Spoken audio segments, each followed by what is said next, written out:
I think सुरू करूया. आणि परत आजच्या ह्या 8व्या सत्रात सहयोगा गोवातर्फे तुम्हा सर्वांना स्वागत आहे. आणि भरपूर गोष्टी झाल्या आहेत 7-8 सेशन्समध्ये आणि तुम्हाला ऑलरेडी ह्याचं चांगले अनुभव यायला सुरू झाले असणार. आणि भरपूर काही येणार आहे. शक्यतो रोज ध्यान करायचा प्रयत्न करा. आणि मी जसं प्रत्येक एपाला सांगतो, थोडं ज्ञान किंवा ज्ञान आम्ही ह्याच्यामधनं देत आहे, पण सगळ्यात महत्त्वाचे आहे ध्यान. तर आज पण मी तेच प्रयत्न करतो. कमीत कमी वेळात जे डिस्कशन करायचं ते करूया आणि मग त्याच्यानंतर सगळ्यात महत्त्वाचं ध्यान त्याच्यामध्ये जाऊया म्हणे. तर आणि एकदा चेक करतो सगळे सेटिंग्स आणि बाकी सगळं बरोबर आहे की नाही म्हणून. आणि मला वाटतंय कुणाला ऐकू येत नाही तर प्लीज सांगा. मला वाटतंय सगळं बरोबर असेल तर सुरू करूया. जे आम्ही प्रत्येक एपाला करतो, तर श्री माताजीशी आणि भूमी मातेशी एक विनंती घालूया की आमचं हे ध्यान आज सरळपणे जाऊ दे आणि काही त्याच्यामध्ये येणारे बाधा किंवा अडथळे जाऊ दे. आणि सगळ्यात महत्त्वाचं आम्हाला एक संतुलित मानसिक स्थिती मिळू दे, संतुलन मिळू दे, ह्याची एक मनाने एक विनंती आम्ही करून घेऊया.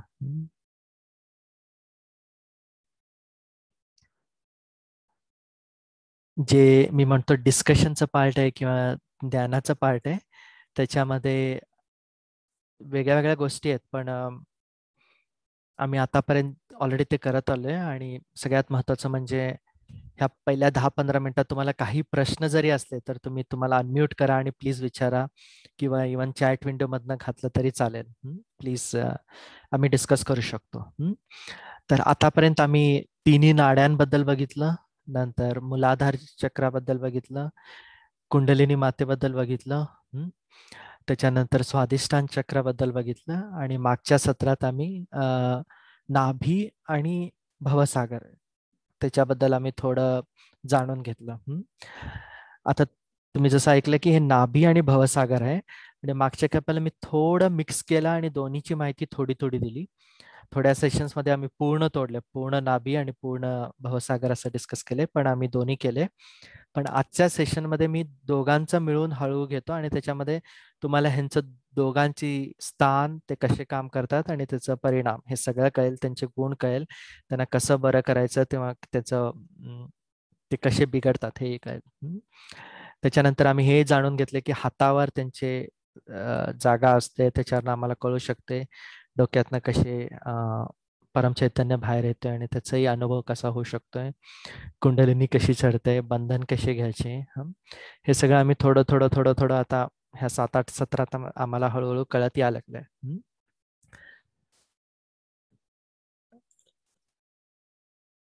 तर सगळ्यात महत्वाचं आता मला वाटते नाड्यांबद्दल आम्हाला बऱ्यापैकी कळले.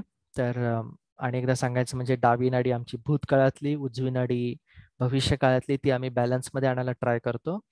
आणि जे काही वर्तमानात काळात यायचं आहे आम्हाला, त्याच्यानंतर हळूहळू कुंडलिनी चढायचा अनुभव होतोय. ती चढताना आम्हाला संतुलनात आणते आणि त्याचा चक्रांना पण संतुलनात आणून त्यांचा हळूहळू रिझल्ट यायला सुरू होतोय.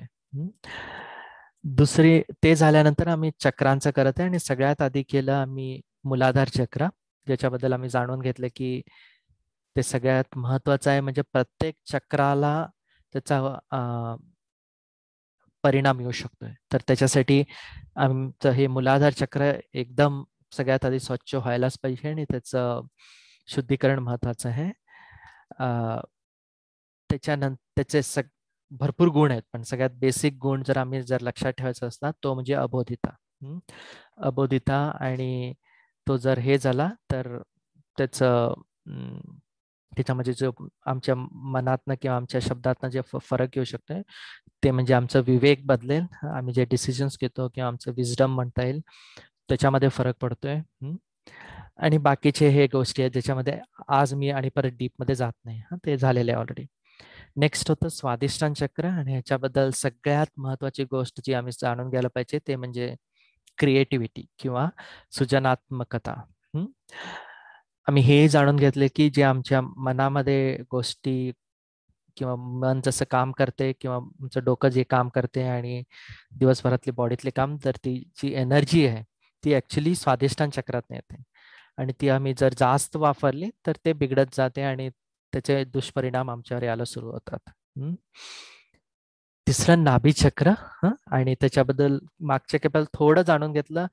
आज ह्याच्यामध्ये आणि थोडं डीप जाऊया. नेक्स्ट 5 ते 10 मिनिटात आम्ही नाभी चक्राला एकदम आणि भवसागरला पण दोघांनाही छान करून जाणून घेऊया आणि त्याला त्यांचे गुण, त्यांना ते बिघडलं तर काय होऊ शकते किंवा काय परिणाम येऊ शकते आणि आम्ही काय करावं लागेल की ते संतुलनात असतील. तर सगळ्यात महत्वाचं त्यांची जागा, नाभीचक्र. तर मधला बोट हाताचा आणि पायाचा अंगठा. हा मधला बोट इकडे आणि पायाचा अंगठा. जागा नाभीच जागा म्हणता येईल, सोपं लक्षात येईल. 10 पाकळ्या, 10 पाकळ्या हिरव्या रंगाचे, हे त्याचं रिप्रेझेंटेशन असं लक्षात ठेवता येईल. आणि मला वाटते हे एवढेच महत्वाचे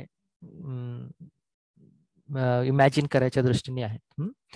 आता जेव्हा हे चक्र संतुलनात असते आणि त्याचा परिणाम आमच्यावर होतोय, तर सगळ्यात आधी आम्ही संतुष्ट असतो. तुम्ही बघाल भरपूर, आम्ही स्वतः पण किंवा आजूबाजूला पण नजर येतील की भरपूर लोक काही कारण असू दे नसू दे ते संतुष्ट असतात. ते सगळ्यात महत्वाचं आहे. तर ते.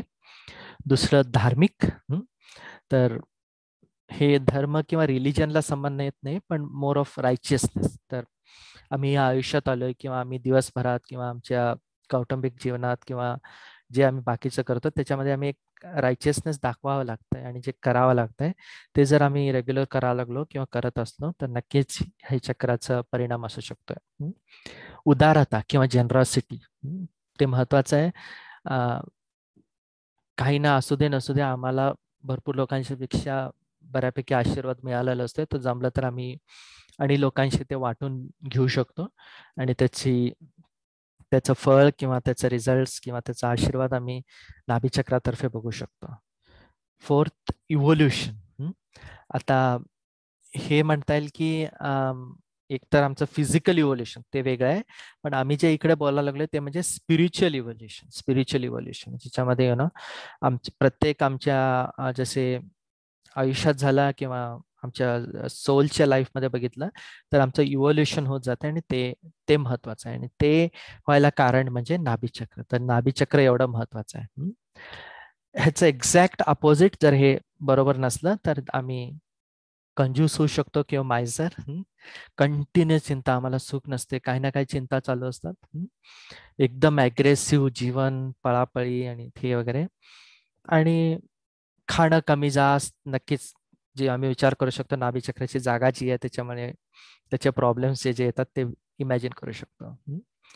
आता जर आम्ही थोडं फिजिकली बघितलं किंवा ऑर्गन्सच्या दृष्टीने बघितलं तर त्याच्या जागेवरनं सोपं डोक्यात येईल की मध्ये आहे नाभीचक्र, नाभी पोट त्या एरियाचं, तर ऑब्व्हियसली स्टमक आणि इंटेस्टाईन हे ह्यांचा प्रॉब्लेम, हे जर नाभीचक्र बरोबर नसतं तर येऊ शकतंय.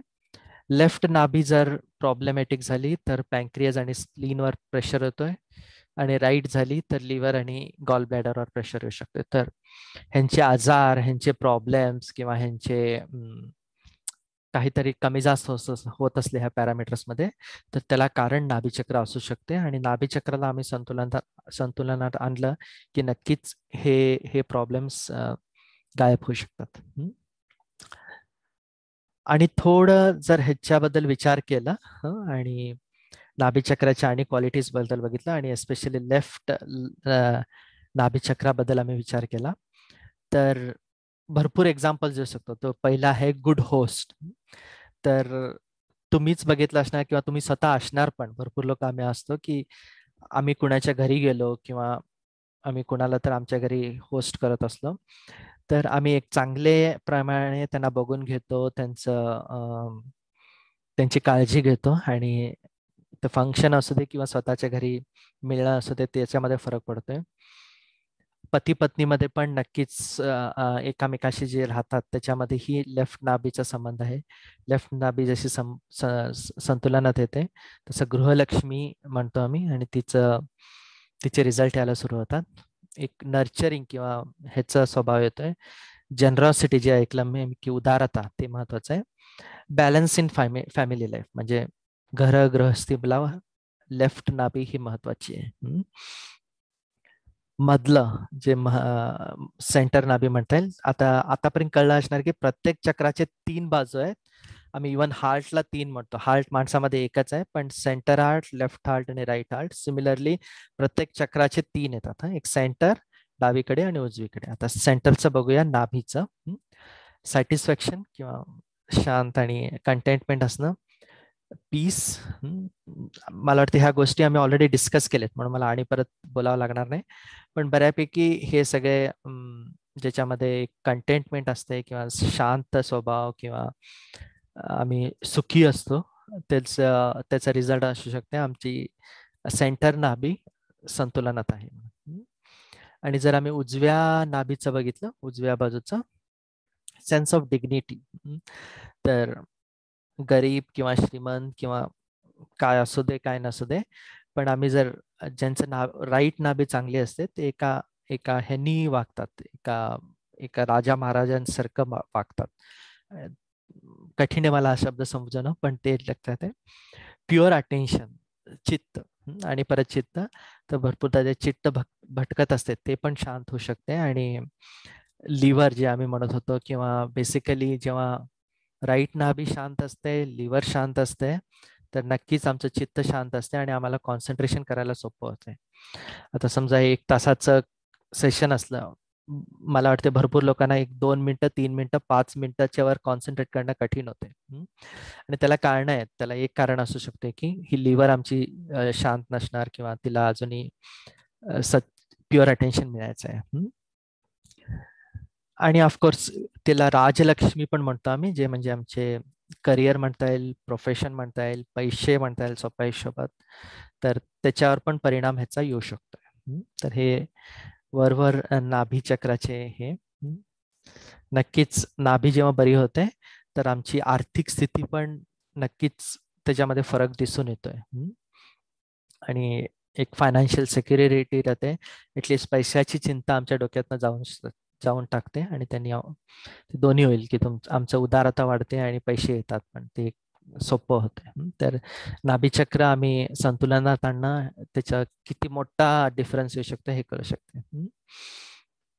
तर ह्याचे नाभीचक्र बिघडायचे प्रॉब्लेम्स म्हणता येईल. एक तर नक्कीच आता जे ऐकलं आम्ही, गृहलक्ष्मी किंवा पती पत्नी मधलं रिलेशन किंवा इव्हन घरामधलं रिलेशन, तर ह्याच्यामध्ये थोडं जर कमी जास्त झालं किंवा एकट्याने दुसऱ्यावर जास्त डॉमिनेशन केलं तर त्याच्यावर फरक येऊ शकतोय. सेंटर नाभी नक्कीच एक्सेस खाणं, चुकीचं खाणं, अल्कोहोल किंवा ड्रग्स किंवा काही असू दे, असं जे आम्ही स्वतः आमच्या लाईफस्टाईलचे बिघडतो चुकीच्या खाण्यामुळे किंवा वागण्यामुळे, त्याचा फरक तिकडे येतोय. अननेसेसरी जरी आम्हाला सगळं देवाने दिलं तरी आम्ही जर दुसऱ्यांना देत नसलो किंवा थोडं एक चांगलं अप्रोच दुसऱ्यांशी दाखवत नसलो, त्याचाही फरक येऊ शकतोय. पैशाच्या बद्दल चुकीची भावना आणि कंटिन्युअस पैशाबद्दल विचार करणं, ह्यानी पण नक्कीच फरक पडू शकतोय. आणि उदारता मला वाटतं पॉसिबल असं तर करावं. आम्ही उदार असं तर बरं आहे, नक्कीच ते नसतं तर त्याच्यावरही फरक येऊ शकतोय. आणि कंटिन्युअस किंवा अतिरेक मटेरियल लाईफमध्ये इन्व्हॉल्व होणं, जसे की मला कार पाहिजे, माझा मोबाईल कसा चाललाय, किंवा घरी चांगल्यातला चांगला सोफा पाहिजे, त्याच्यामध्ये जर कंटिन्युअस डोकं फिरत असलं तर नक्कीच आमची नाभीवर फरक येऊ शकतोय. आणि बॅलन्स करण्यासाठी नक्कीच सगळ्यात एक गोष्ट मी प्रत्येक वेळेला म्हणतो ते म्हणजे ध्यान. दुसरी गोष्ट मी प्रत्येक वेळेला लक्षात ठेवा की फूड सोकिंग, मीठ पाणी. जर कळलं नसतं तर आणि एकदा विचारा. ते संडे सेशन आहे वाटतं 8 वाजता त्याच्याबद्दल. तर शक्यतो रोज एकदा तरी मीठ पाणी, एकदा तरी मेडिटेशन केलं तर नक्की सगळ्या आमच्या सटल सिस्टीमवर फरक येऊ शकतोय. आता जे आम्ही बघितलं उजव्या नाभीबद्दल, ती गरम झाली की आमचं अटेन्शन बिघडते आणि भरपूर प्रॉब्लेम्स होऊ शकतात वेगवेगळे. आणि सगळ्यांना एक सोपा उपाय आहे, तो म्हणजे आईस पॅक. आता ह्याचं काय वेगळं सेशन नाही आहे, पण तुम्हाला जमलं तर एक आईस पॅक किंवा थंड पाण्याची बाटली किंवा थोडे आईस घेऊन एका प्लॅस्टिकच्या पिशवीत घालून बंद करून जरी वापरले, ते आम्ही राईट लिव्हरवर ठेवू शकतो. आणि एक कपडा ठेवून ठेवा, डायरेक्ट ठेवलं तर स्किन जळू शकते. तर जेव्हा फिजिकली आम्ही तिला थंड करतो. नक्कीच आमच्या उजव्या बाजूवर आणि राईट नाभीवर फरक येतोय. कॅन्डल अँड फ्लेम, आता हे सांगणं कठीण आहे म्हणून आता सध्याला एवढंच म्हणतो. आणि ते बघताय लेफ्ट नाभीला उपयोग आहे. थोडे मंत्र आहेत. बरोबर खाणं हे सगळ्यात महत्वाचं आहे. एक आम्ही लिव्हर डाएट म्हणूनच केलेलं आहे. जर अजूनपर्यंत सांगितले नाही तर मला सांगा किंवा व्हॉट्सॲपमध्ये सांगा, मी लगेच शेअर करतो ते. रोजचं खाणं पिणं हे महत्वाचं आहे. आणि काही परिस्थितीत थोडं शांत किंवा सॅटिस्फाईड असणं हे महत्वाचं आहे, तर ते लक्षात ठेवायचं. मागच्या सेशनमध्ये आम्ही व्हायब्रेट करून खायचं ह्याच्याबद्दल डिस्कस केलेलं. तर जमलं तर प्रत्येक खाण्याला जे आमच्या पोटात जाते त्याला पाणी पण असू दे, त्याला जर आम्ही व्हायब्रेशन देऊन जर घेतलं तर नक्कीच त्याचा फरक येऊ शकतो.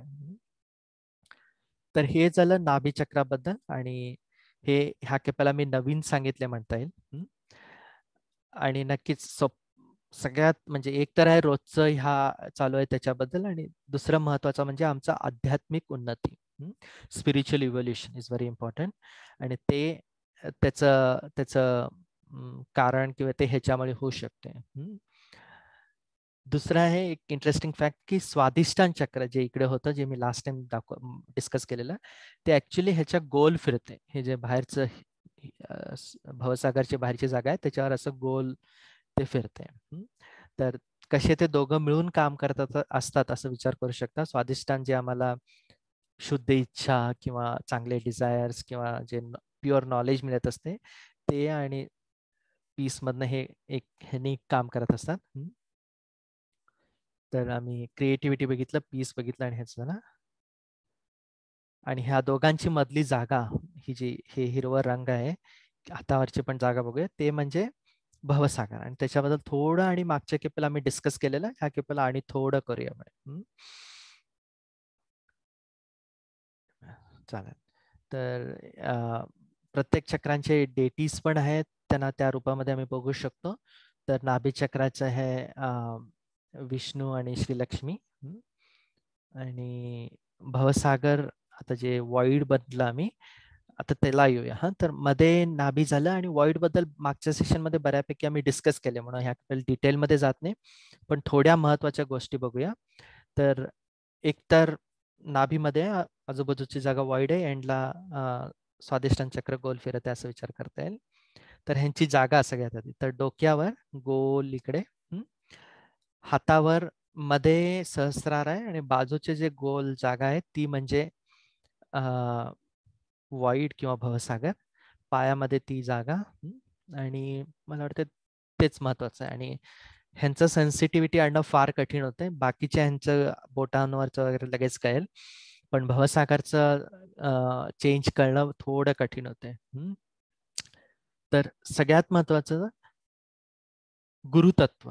तर व्हॉट वी से एज मीच माझा गुरु आहे, I am my on master is important.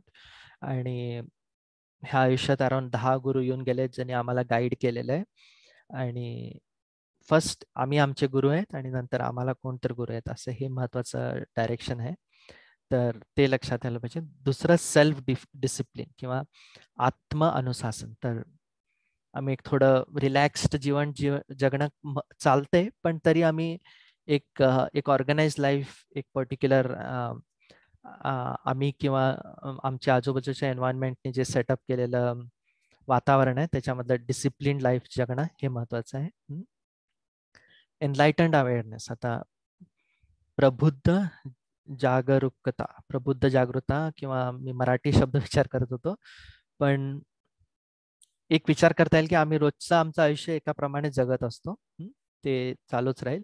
पण आम्ही जर थोडं त्याच्याहून वर जाऊन विचार करायचं असलं, एनलाइटन्ड बिईंग, किंवा आता आम्हाला आत्मसाक्षात्कार मिळालाय, आम्हाला एनलाइटन मिळालंय, त्याचं त्या स्थितीत जाऊन आम्ही जर कंटिन्युअस राहायला लागलो तर नक्कीच आम्ही एका गुरुतत्वात जातो, आणि तेच जागृत करणं आमच्यामध्ये महत्वाचं आहे. आणि ऑब्व्हियसली हे बिघडायला कारण पण अगुरु किंवा डेफिनेटली नशा किंवा मद्यपान वगैरे त्यांनी हे तत्व बिघडू शकते. तर जे आम्ही 10 गुरु म्हटले, आता ह्या चित्रात आहे का इकडे? नाही, इकडे नाही आहे चित्रामध्ये. तर बेसिकली भवसागर क्रॉस करणं हे कठीण आहे जेव्हा कुंडलिनी वर चढते. स्वादिष्टान पर्यंत तरी सरळ नाडी आहे, मग भवसागर एक हॉलो म्हणता येईल आणि तिकडे आम्ही नाभीला जातो, मग नंतर अनाहतला जातो. हे जे 2 वरचे आणि खालचे नाडे आहे ते क्रॉस करायला नक्कीच आम्हाला एक गुरु पाहिजे, नाहीतर ते कठीण होते. तर त्याच्यासाठी आम्हाला आजपर्यंत ह्या जगामध्ये भरपूर गुरु येऊन गेले आणि त्यांची ही नावं आहेत, पण आम्ही हे बघायला पाहिजे की आम्हाला कुठल्या ना कुठल्या गुरुचा आशीर्वाद मिळतो आणि ते आम्हाला हे भवसागर क्रॉस करायला त्यांचं मदत होतोय. तर नक्कीच आणि एक थोडं टेक्स्ट आहे याच्या, जसं म्हटलं एक गुरुची मदत पाहिजे आणि ते बाकीचे भरपूर टेक्स्ट आहे जे मी आता स्किप करतो. आणि ह्याच्यामध्ये पण मी ऑलरेडी आता बोललोय आणि मागच्या सेशनमध्ये झालंय म्हणून, आणि मी डिटेलमध्ये जात नाही आता. हे पण पाण्याच्या बद्दल लास्ट सेशनमध्ये बघितलं, जिकडे पाण्यावर फरक आणि त्याच्यामुळे आलेलं क्रॉप्सवर फरक, भवसागर कसं स्वच्छ किंवा त्याचं हे त्याला बरोबर कसं ठेवायचं किंवा संतुलनात कसं आणायचं त्याच्याबद्दलही डिस्कशन केलेलं मी लास्ट टाइम. म्हणून आता ह्या क्षणाला मी इकडे थांबतो आणि मला वाटतं बरोबर टाइम पण झालाय. तर नेक्स्ट अर्धा तास आम्ही ध्यान करूया. सगळ्यात महत्वाचं सेशन मधली ऍक्टिव्हिटी. आणि एकदा सगळं चेक करतो मी ध्यान सुरू करायच्या आधी. आणि आय थिंक सगळं स्मूथ आहे. चालेल. तर आतापर्यंत सगळ्यांना बंधन कसे घ्यायचे कळलंच असणार. तर नेक्स्ट अर्ध्या तासात आम्ही ह्या ध्यानाच्या स्थितीतनं जाऊया म्हणे आणि प्रयत्न करूया. सगळ्यात पहिला टप्पा बंधन घ्यायचं. Let us put ourselves into bandhan. After raising our kundalini, raise. Attention on your Sahasrara. Don't close your eyes. Push back your head. 1. Again. Sit straight. Take it up on your head. 2.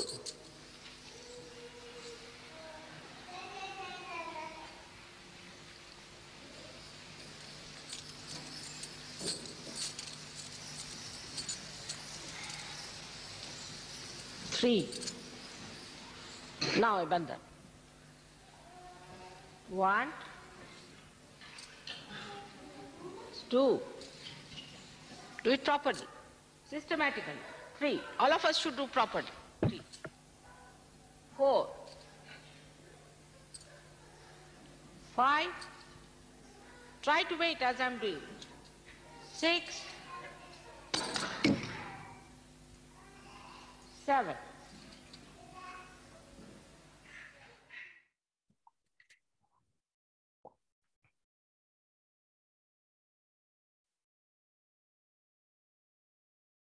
आता हे 3 मंत्र आणि मुलाधारासाठी गणेश मंत्र. जसं म्हटलं तुम्ही बघून हे म्हणू शकता किंवा मुलाधारावर लक्ष ठेवा. आणि हे तिन्ही मंत्र, तर 3 नाड्या आणि मुलाधार असं 3 स्टेप्स मध्ये जातो आम्ही.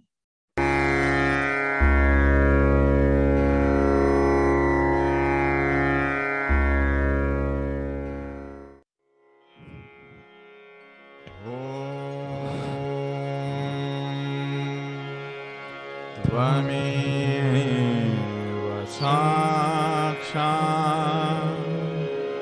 श्री महालक्ष्मी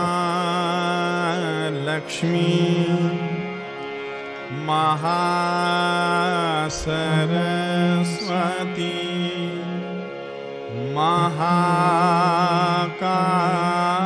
महाकाली त्रिगुणात्मिका कुंडलिनी साक्षात् श्री आदिशक्ति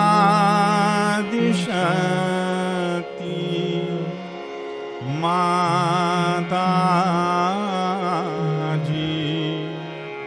श्री निर्मला देव्यै नमो नमः. ॐ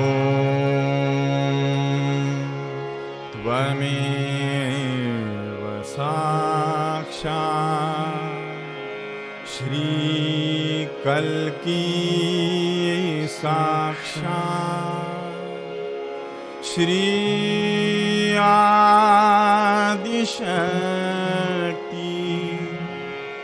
माता जी श्री निर्मला देव्यै नमः।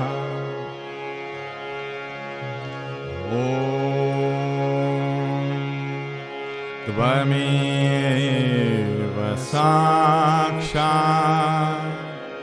श्री कल्की साक्षात् श्री सहस्रार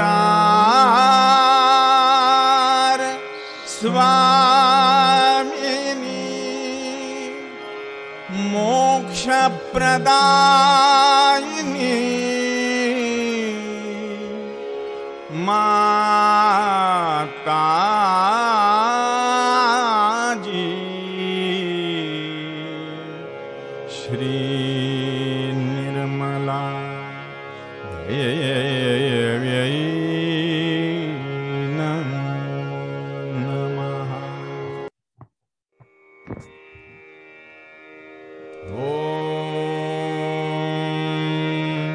त्वमेव साक्षात् श्री गणेश साक्षात् श्री आदिशक्ति माता जी श्री निर्मला देव्यै नमो नमः।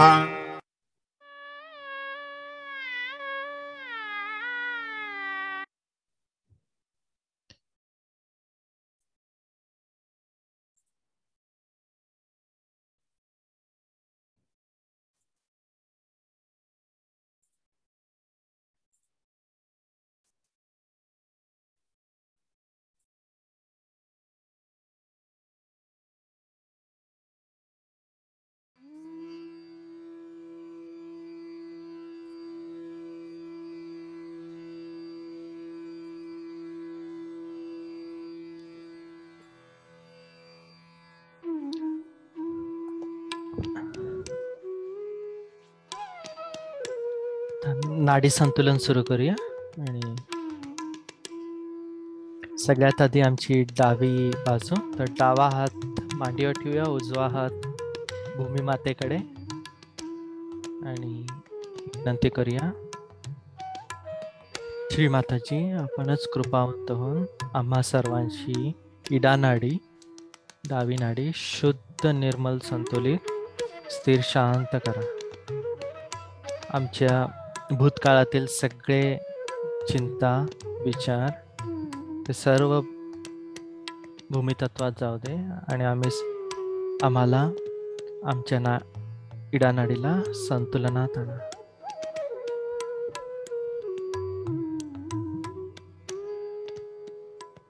तुमच्या शब्दात तुम्हीच म्हणू शकता, किती वेळाही म्हणाले, इच्छा महत्वाची आहे आणि लक्ष डाव्या हाताच्या बोटांवर, डाव्या हातावर आणि डाव्या नाडीवर ठेवूया।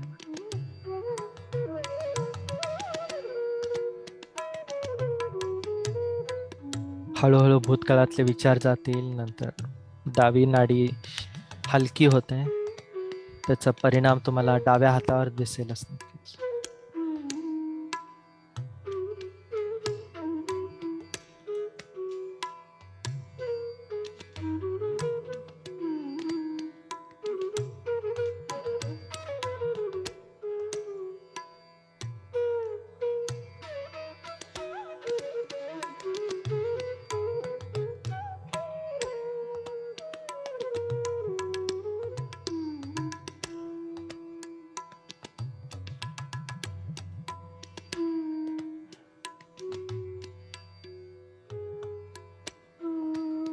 श्री माताजी आपणच कृपावंत होऊन आम्हा सर्वांची डावी नाडी शुद्ध निर्मल संतुलित स्थिर शांत करा। श्री माताजी Please clear our left channel and bring it in balance.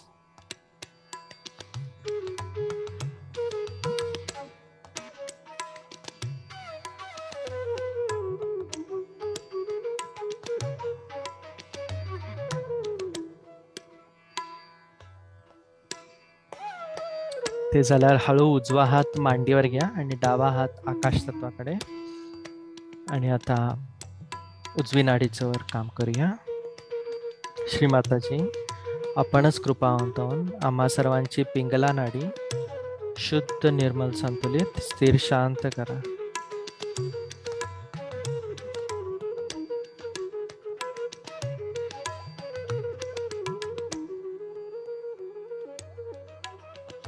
आमच्या भविष्य काळातील जे काही चिंता आहेत ते सर्व आम्ही तुमच्या चरणी अर्पण करतो. आम्हाला संतुलनात आणा. आमची उजवी नाडी शांत करा.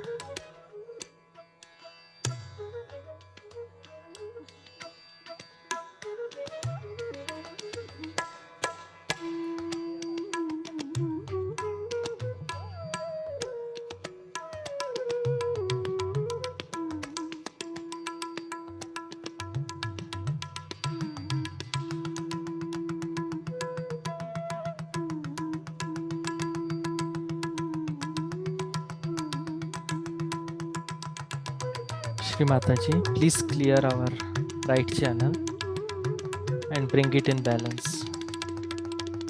Shri Mataji, आपणच कृपावंत आणि आमची उजवी नाडी शुद्ध, निर्मल, संतुलित, स्थिर, शांत करा. त्यातील जे काही नको असलेले बाधा आहेत ते सर्व आकाश तत्वाचे.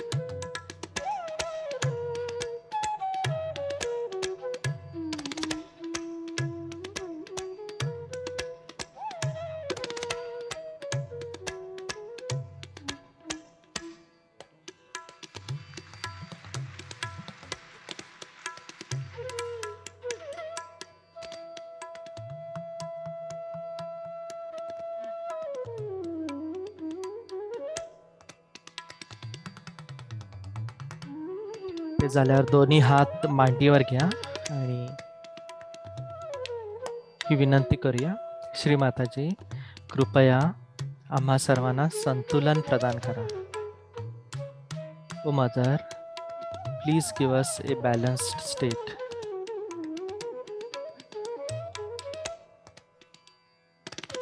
श्री माताजी, आपणच कृपावंत होऊन आम्हा सर्वांना संतुलन प्रदान करा.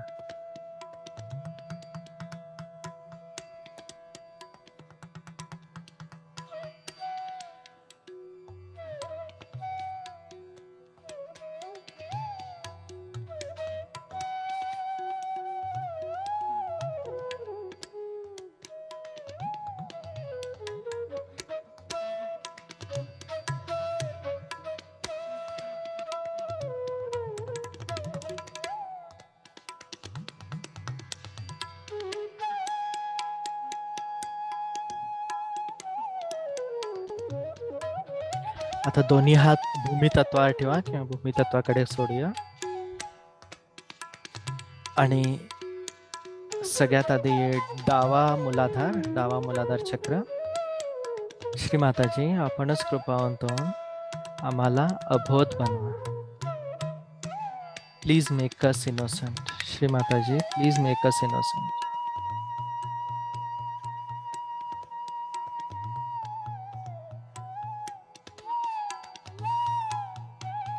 Centre Mooladhara. Shri Mataji, please make us more wise. Shri Mataji, आम्हाला विवेकता प्रदान करा.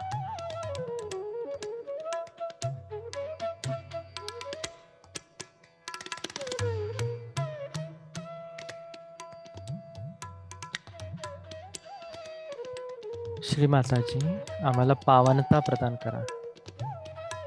हे राईट मूलाधार आहे.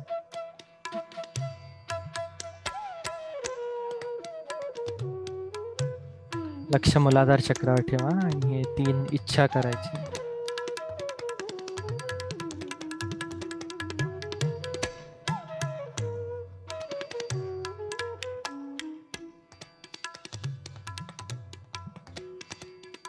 आता स्वाधिष्ठान चक्र.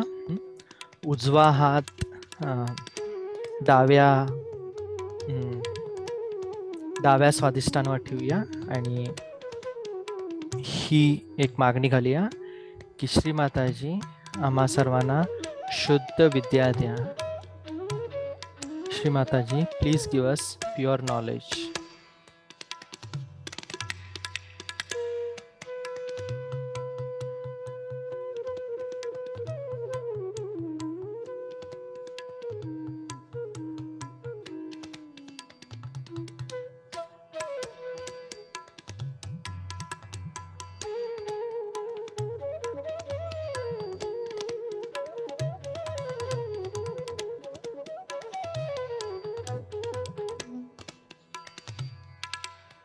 सेंटर स्वाधिष्ठान. श्री माताजी आम्हा सर्वांना शांत चित्त प्रदान करा.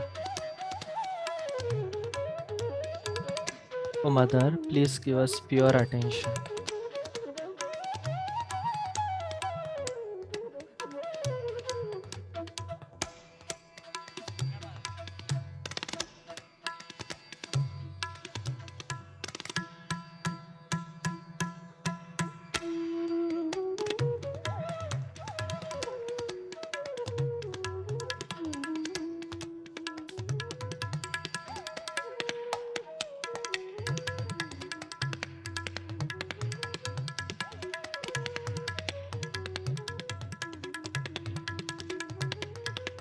आता डावा हात उजव्या स्वाधिष्ठानावर घ्या आणि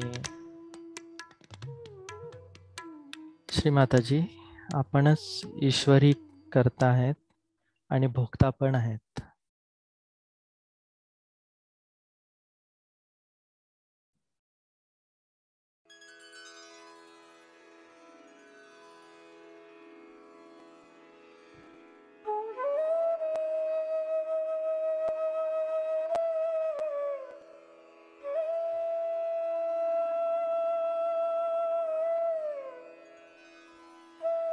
आता जे आज आम्ही शिकलो ते म्हणजे नाभी चक्र. सगळ्यात आधी लेफ्ट नाभी करूया. उजवा हात, right hand on our left Nabhi. Okay.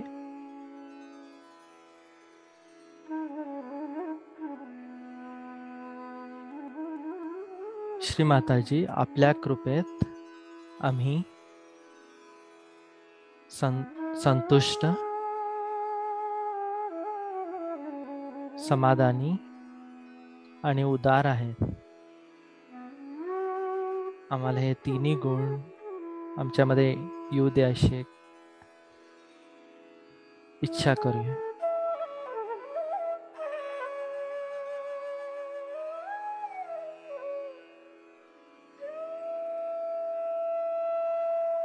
हळू उजवा हात सेंटर नाभीवर. श्री माताजी, आपणच कृपावंत आम्हाला संतुलित आणि धार्मिक बनवा. आमचं आध्यात्मिक उन्नती होऊ दे याची एक इच्छा करतो.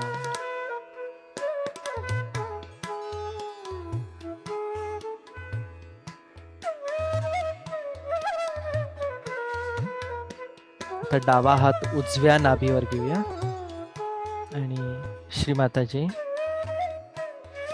तुम्हीच आम्हा सर्वांचे पैशाचे,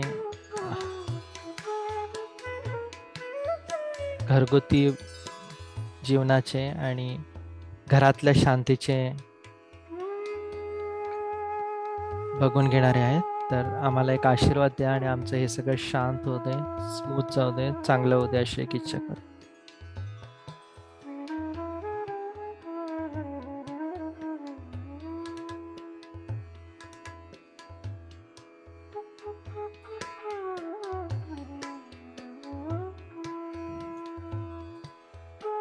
आता भवसागर, भवसागराबद्दल आणि परत उजवा हात भवसागरवर ठेवूया. ह्याच्या जागा थोडं जे राईट नाभी म्हटलं त्याच्याच आसपास म्हणता येईल तर तिकडेच ठेवा, चालेल.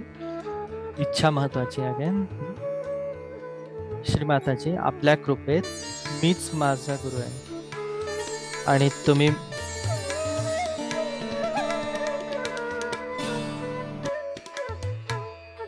मीच माझा गुरु आहे आणि तुम्ही माझे गुरु आहात.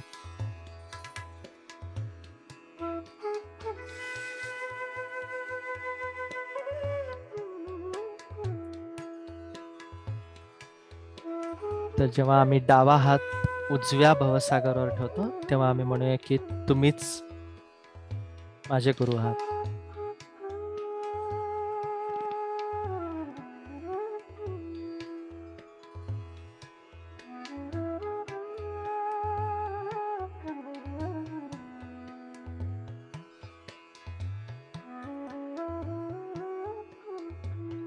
फायनली भवसागरच्या मध्ये ही एक रिक्वेस्ट करूया की श्री माताजी आपणच कृपावंत होऊन आम्हाला स्वतःचे गुरु बनवा. श्री माताजी आपणच कृपावंत होऊन आम्हाला आमचे गुरु बनवा.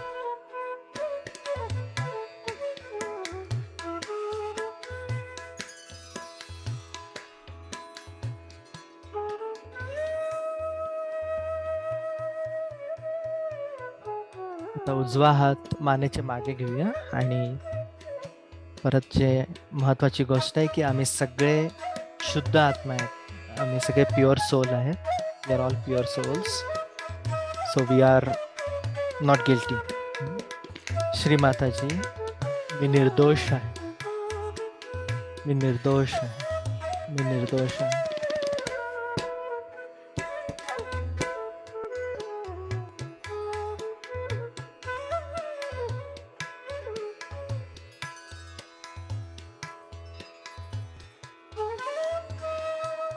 उजवा हात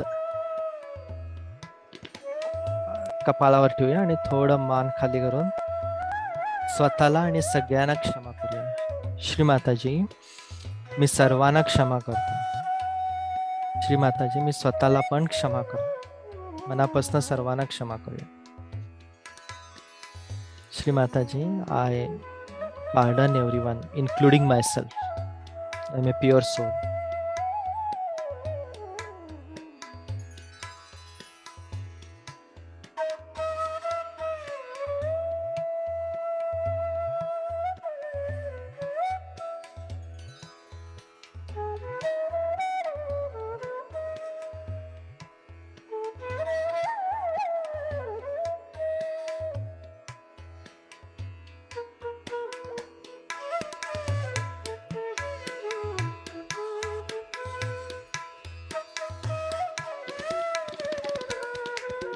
उजवा हात डोक्यावर आणि 7 वेळा फिरवायचा आहे आणि त्वचेला हलवायचा प्रयत्न करा. जोरात दाबा आणि श्री माताजीची एकच विनंती करा की आम्हा सर्वांना आत्मसाक्षात्काराची अनुभूती होते.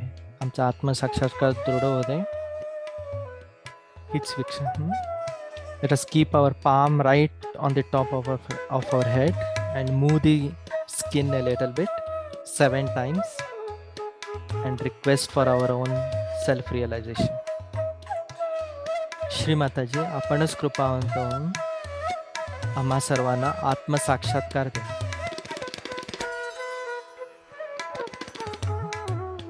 Shri Mataji please give us self-realization. Shri Mataji आपणच कृपावंत होऊन आम्हाला आत्मसाक्षात्काराची अनुभूती द्या. श्री माताजी आपणच कृपावंत होऊन आमचा आत्मसाक्षात्कार दृढ करा. श्री माताजी आपणच कृपावंत होऊन आम्हाला आत्मसाक्षात्कार द्या. श्री माताजी आपणच कृपावंत होऊन आम्हाला आत्मसाक्षात्कार द्या. श्री माताजी आपणच कृपावंत होऊन आम्हाला आत्मसाक्षात्कार द्या. स्लोली हा हात वर घ्यायला प्रयत्न करा आणि बघा डोक्यातनं काय बाहेर येते का. थोडं हलवून बघितलं तरी चालेल, पण काय अनुभूती होते का ह्याचा प्रयत्न करा.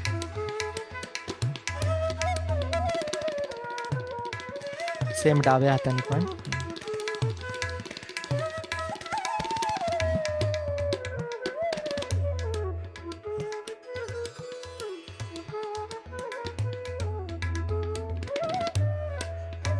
लक्ष इकडेच ठेवून, डोक्यावर ठेवून, जिकडे आम्ही हाताने दाबलेलं, दोन्ही हात मांडीवर घेऊया आणि लक्ष डोक्यावर आणि हातावर ठेवून श्री माताजींचे अमृतवाणी ऐकूया म्हणे.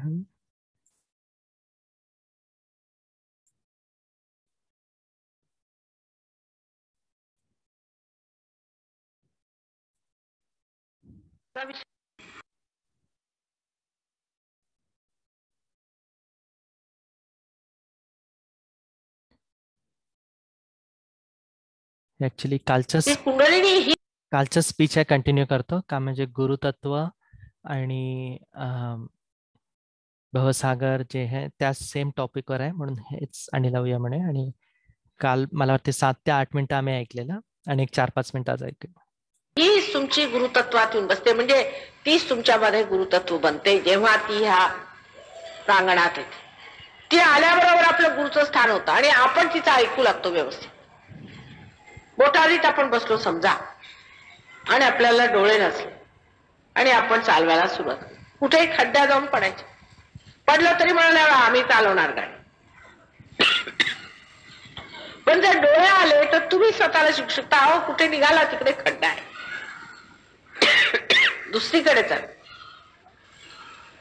याप्रमाणे तुम्ही स्वतःचे गुरु होता, तुम्हाला गुरुची गरज नाही. सगळीकडे आपण गुरु गुरु फिरत फिरतो. आता त्यातले खरे कोणचे आणि खोटे कोणचे, त्या विषयावर बोलणं सुद्धा फार कठीण आहे. कारण लोकांना कुणी जर गुरु केला तर तो असा चिकटतो जसा काही स्टॅम्प. सगळे स्टॅम्प मारून बसतात, आम्ही ह्या गुरूंचे शिष्य, म्हणजे त्याचा एक स्टॅम्प असतो डोक्यात. बरं तुम्ही त्या गुरुचे शिष्य, तुम्हाला काय मिळालं त्या गुरूंपासून? काय? तसं काही नाही, फार मिळालं मला. अहो काय मिळालं? नाही मला नोकरी नव्हती, नोकरी मिळाली. असं आमचे गुरु फार कडक आहेत बरं माताजी. बरं मग काय करतात ते तुमचं? मी गेलो तर 3 चिमटे मला मारले. ज्यांचं त्यांच्यावर सगळ्यात जास्त प्रेम असेल त्यांना सगळ्यात जास्त चिमटे मारले. अशा प्रकारे प्रत्येकाला गुरुचे स्टॅम्प लागलेले. त्यातले खरे गुरु कोणचे आणि खोटे गुरु कोणचे. पण खरे किंवा खोटे गुरु जर ते मानव असले तर ते तुम्हाला कुठपर्यंत घेऊन जाणार, आणि त्यांच्या ज्या चुका आहेत त्या जर तुम्ही आपल्या धरून बसले तर आणखीन त्रास होणार. तेव्हा आपल्यामध्ये आधी गुरुतत्व जागृत केल्यावर आपल्याला लगेच लक्षात येईल की हा जो गुरु आपण मानलेला आहे, हा गुरु जसा गुरु आहे तसाच मी सुद्धा गुरु झालेलो. हे कुंडलिनीचं कार्य. तुम्ही स्वतः गुरु होता पण तुम्ही हे मानायला तयार होत नाही. कुंडलिनी स्वतः तुम्हाला गुरुत्व देते. तुमच्या जी जागृती, तुमच्या जो प्रकाश येतो त्याने तुम्ही गुरु होता. बाकी लोक जे एवढे गुरु म्हणून फिरत असते, ह्या लोकांची कुणाची कुंडलिनी जागृत आहे किंवा नाही देवाला आठवत. काही लोकांची आहे जेमते आणि काही लोकांची उत्तम आहे.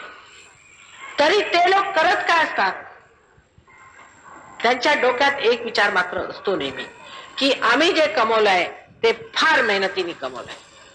हा विचार फार जबरदस्त.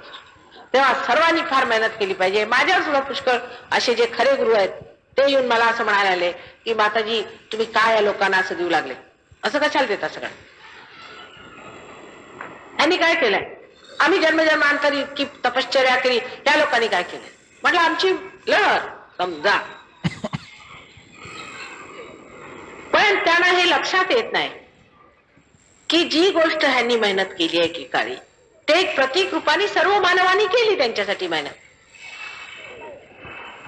एकदा जर का एखादं बी तुम्ही हायब्रिड केलं तर सगळी बिया हायब्रिड होऊ शकतात की नाही? जर एक मानव ह्या स्थितीला आला तर अनेक होऊ शकतात, कारण त्याचं एक्सपेरिमेंटेशन झालेलं आहे, त्याचा प्रयोग झालेला. आता आम्हाला एवढा वेळ लागला आणि तुम्ही का 2 मिनिटात दिल्लीला पोहोचता, असं जर कुणी म्हटलं तर त्याला म्हणायचं की तुमच्या मेहनतीवरच आमचं झालेलं आहे. पूर्वी जर काशीला जायचं तर लोक इथे सगळं आपलं बिल वगैरे लिहून जात असत. तसं आज नाही. व्यवस्थित जा आणि व्यवस्थित या आणि वेळही विशेष लागत नाही. म्हणून जे लोक आता इतका त्रास घेऊन जात असत त्यांनी जर म्हटलं की बा आम्हाला तर इतका वेळ आला यांना का कमी लागतो, उलट त्यांना आनंद वाटला पाहिजे की आम्हाला लागला तर लागला, पण आमच्यामुळे कमीत कमी हे लोक लवकर जात आहेत. तर ती एक प्रवृत्ती असल्यामुळे मनुष्य कोणत्याही गुरुला सहयोगानंतर जर मानून धरलं त्याने आणि त्याच्या मागे लागला की त्याची गती कमी होत राहते, वाढत. म्हणजे तुम्ही कोणत्याही गुरुचा अपमान करायचा नाही. तुमचे जे गुरु आहेत ते ठीक आहे, जर ते खरे असले तर ते तुम्हाला व्हायब्रेशन्स वरच कळेल खरे आहेत की कुठे. जर ते खरे असले तरी सुद्धा त्यांच्या मागे लागून तुमची प्रगती खुंटणार, कारण तुम्ही त्यांच्यापेक्षा स्वतःला कमीच लेखणार आणि ते लेखणार तुम्हाला कमी. काय म्हणत, कारण त्यांनी मेहनत तुमच्यापेक्षा जास्त केलेली आहे आणि तुम्ही मेहनत न करतानाच पार झाली. तेव्हा ही जी इन्फिरियरिटी कॉम्प्लेक्स आहे चालू राहणार. सहयोगामध्ये कसल्याच प्रकारचा इन्फिरियरिटी कॉम्प्लेक्स चालत नाही. तुम्ही जर असे म्हटलं की माताजी मी फार पतित आहे, अमुक मी फार पाप केलं वगैरे, तर त्याला एकच उत्तर आहे, अहो तुम्ही किती पाप करू शकता बघूया. जर परमेश्वर हा करुणेचा सागर आहे तर तुमच्या या थेंबाला आणि एक लहानशाला कशाला एवढा त्याचा विचार करायचा? ह्याचा काही अर्थ लागतो का तुम्हाला? निदान परमेश्वराला तरी लागत नाही. तो करुणेचा सागर आणि त्याने जर ठरवलं की तुम्हाला पारच करायचं मुळे, तर मग तुम्ही ते काय थांबून राहणार आहात? एक लहानस घेऊन बसता आणि ह्याच्यावरती डावी विशुद्धी जी आहे ती धरली जाते. ज्या माणसाला असं असतं की माझं फार चुकलं, मी फार पतित आहे, मी असा आहे, मी तसा आहे, ते सहयोगात चालत. तुम्ही काहीतरी विशेष आहात म्हणूनच सहयोगात आहात, म्हणूनच तुम्ही पार झाला, हे प्रथम. आणि तुम्ही आता गुरु झालात. पार झाल्यावरती तुम्हाला गुरुत्व आलेलं आहे, तेव्हा आपल्या आसनावरती अधिष्ठित व्हा, बिराजिये.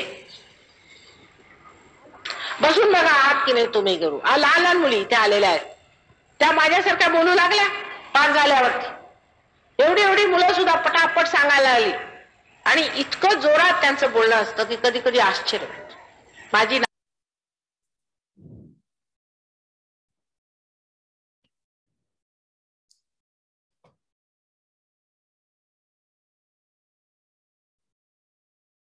आता 1-2 मिनिटं निशब्द ध्यान करूया.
हळू डोळे उघडून आणि एकदा बंधन घेऊया. Let us put ourselves into bandhan. After raising our kundalini, raise. Attention on your Sahasrara. Don't close your eyes. Push back your head. 1. Again. Sit straight. Take it up on your head. 2.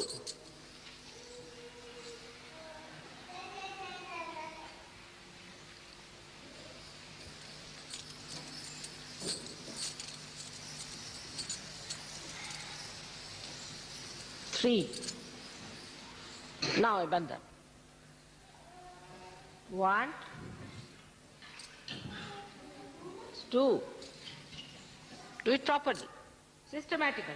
3. All of us should do properly. 3. 4. 5. Try to wait as I'm doing. 6. 7. तर आजचं हे सत्र इकडेच थांबवायला येईल. मला माहिती आहे आज भवसागरसाठी थोडे स्टेप्स असल्यामुळे कन्फ्युजिंग होते. भरपूर आम्ही 4-5 एक्स्ट्रा अफर्मेशन्स केले, पण महत्वाचं आहे नाभी आणि भवसागर गुरुतत्व आमच्यामध्ये मागून घेऊया आणि आमच्यामध्ये शांतता मागून घ्या. हे सगळ्यात महत्वाचं आहे. आणि गृहलक्ष्मी आणि राजलक्ष्मी ह्याचा आशीर्वाद. तर आणि परत कुंडलिनी चढवायची आहे. नंतर नाडी संतुलन, 1-2-3 अफर्मेशन्स, ध्यान आणि बंधन. तर हा प्रोसेस रोजचा राहील.